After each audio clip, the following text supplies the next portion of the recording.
Visual and auditory distortions are becoming more frequent, along with mild convulsions to the left side, all of which support a preliminary diagnosis of intracranial hypertension, occurring as a result of a substantial and rapidly expanding tumor, originating, I believe, within the hypothalamus. Cognitive functions are currently unimpaired, aside from this crippling headache. Hemorrhaging is becoming more frequent, with darker clots passing through the nasal passages primarily. I believe I am dying.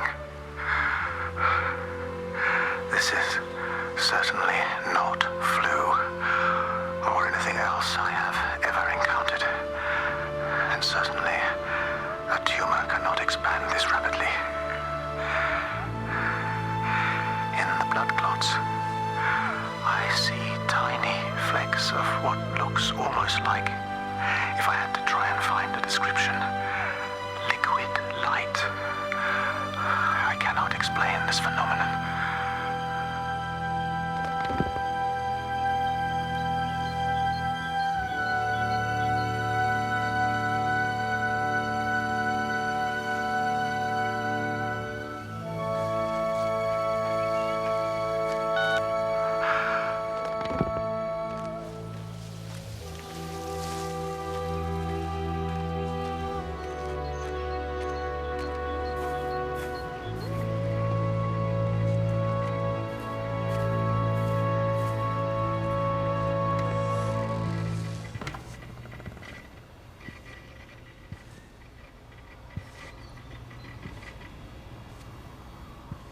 Dr. Reed, here you are.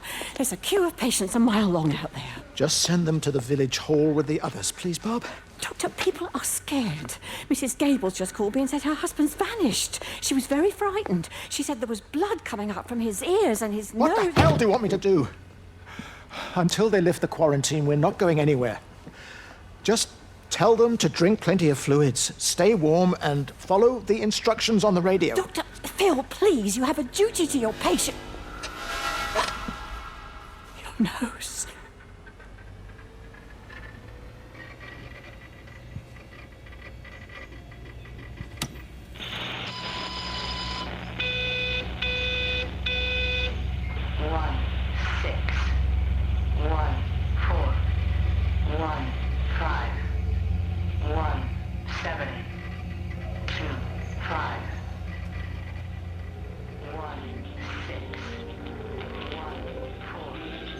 One.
I saw you from the main road.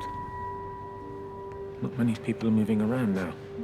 I was looking for Dr. Wade. Listen, Frank. I don't know what's happened, but your Stephen seems to think he's responsible.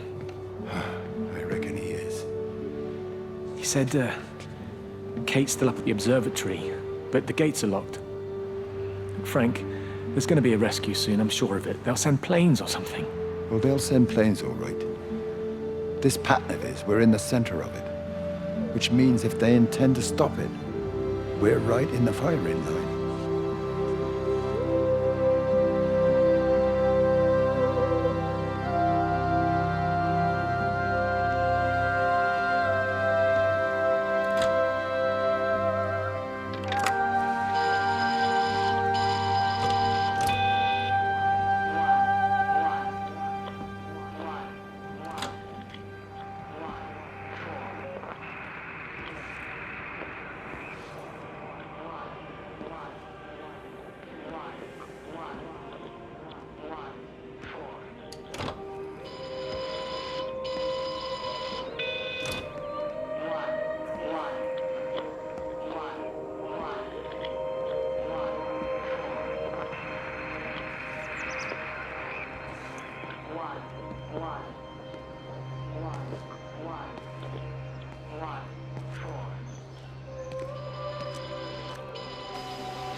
Meg, come and have a look at this. Oh, I don't believe it. Charlie? Jeremy reckons someone had been raiding all the empty houses. He said a load of stuff had been taken. What's up? It looks like someone's been collecting their own supplies. Bastard. Well, we've got enough stock in the warehouse to keep the entire village going for months. We should get a truck. What, and go and get all of it now? Yeah, why not? It's Appleton. It's that bloody crackpot Stephen Appleton. I'm gonna fucking do him. Sam, it's fine. We better get moving before the weather turns. You come in. We'll swing by the camp and get Rachel on the way back.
It wasn't just some distortion of physics.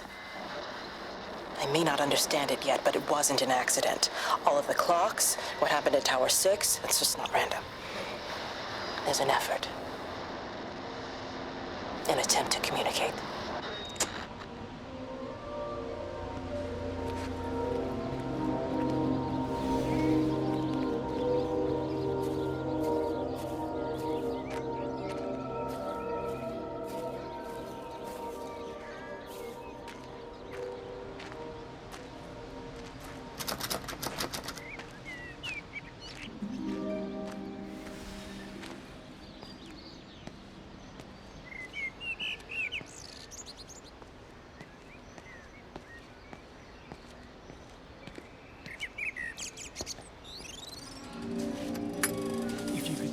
word with them, perhaps. They listen to you. Well, I really don't see what it has to do with me at all. The village looks up to you. I just think with what's been happening with Mr. Coles and Mrs. Boughton and the others, that people need somewhere to talk, to feel safe. Perhaps they don't think that your church is somewhere they feel particularly safe. I don't need your forgiveness, Wendy, or theirs. Whosoever thou art that judgest, for wherein thou judgest another, thou condemnest thyself. Romans chapter 2, verse 1. Beware of practicing your righteousness before other people in order to be seen by them. Matthew chapter 6, verse 1. It's not my judgment you should be worried about, Father. But fine. I'll talk to Barbara. Ask her to put a note up in the surgery about an extra service. Will that do?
Amanda?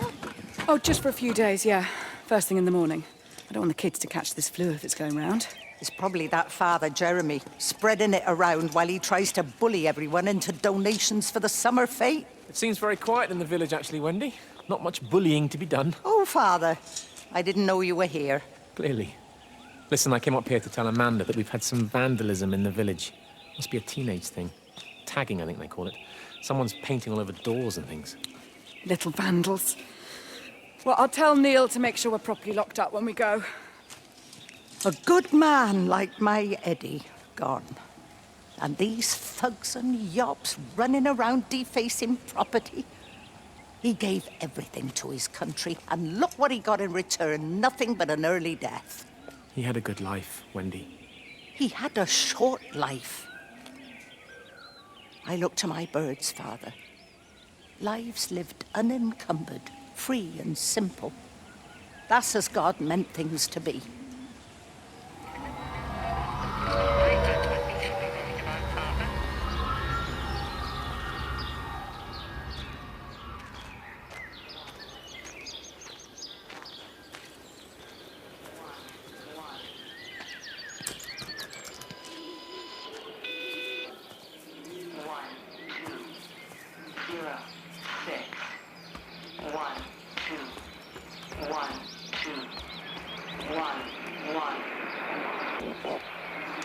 Every computer in the observatory has set itself to 6:07 a.m. June 6th, 1984. I don't understand what that means.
so drawn this morning. That bloody dog kept me awake.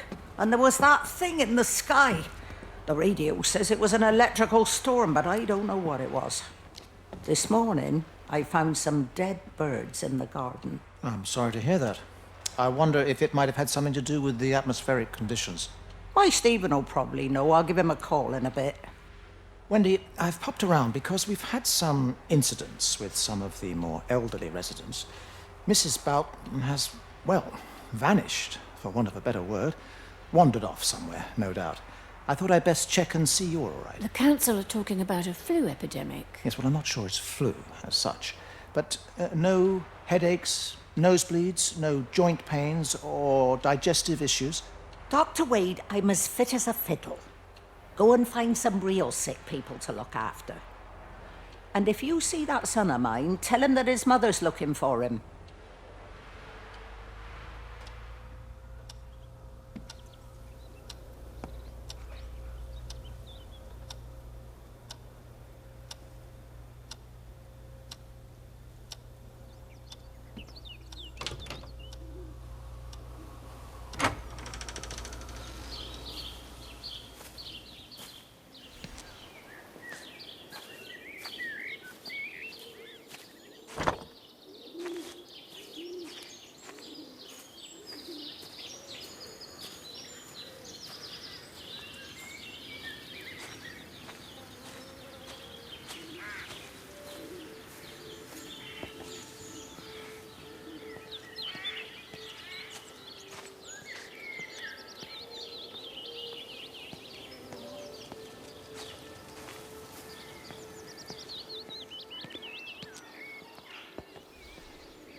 Got as far as the Haverton substation before we cut the lines.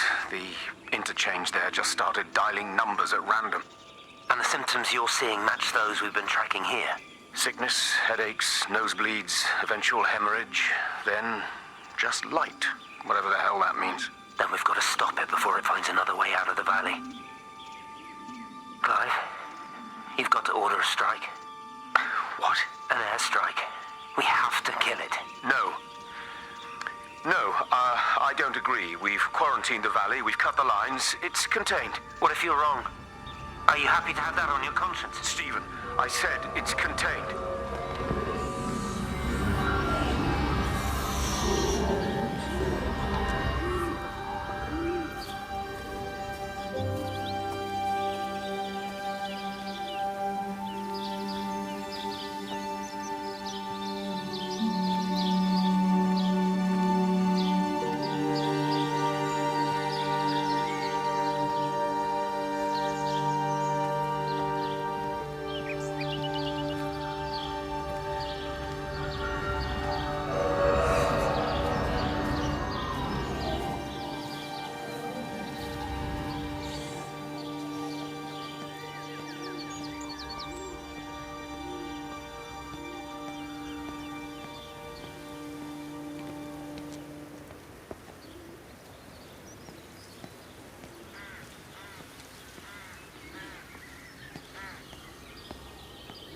Terry called this morning. Said there was a problem with Harvey. Said he couldn't get through to the vet, so I said I'd come round and take a look. There's a lot of dead birds today. More here, too, poor little things. I've been trying to get hold of Steve, and he always knows what to do. Got round here and no sign of either of them. With any luck, the stupid creature will have run under a car. It's probably rabies.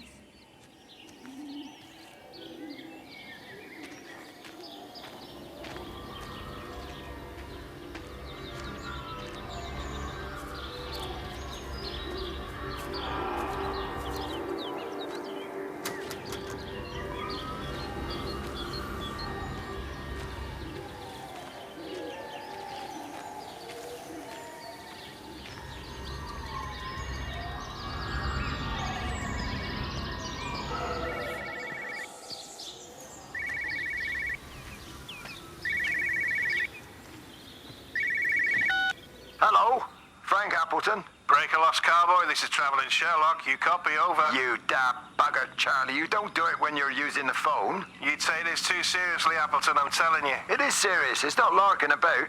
You be listening to your number stations again, Frankie. It's not funny. It's serious stuff, and you should mind it. Now then, I'm assuming this is about a pint. I am going to the Whistler. My round, I think. I'll not argue with that. Frank, have you seen the sky? It's amazing. Don't think I've ever seen anything like it. I didn't realize we were off to a poetry recital as well, Charlie.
Harvey! Harvey, come on, boy. Come on, Harvey. Come on, Harvey. Come on, boy. Harvey. Harvey!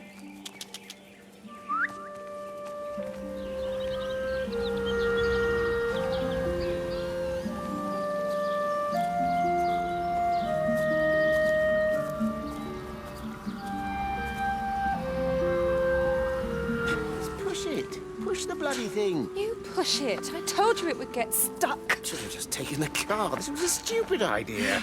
Moving here was a stupid idea. And I told you, Barbara said they've blocked the roads. Barbara Simpson. You go and look then. Wait, is that Harvey? Harvey? Harvey! Harvey! Here, boy! Come here, boy!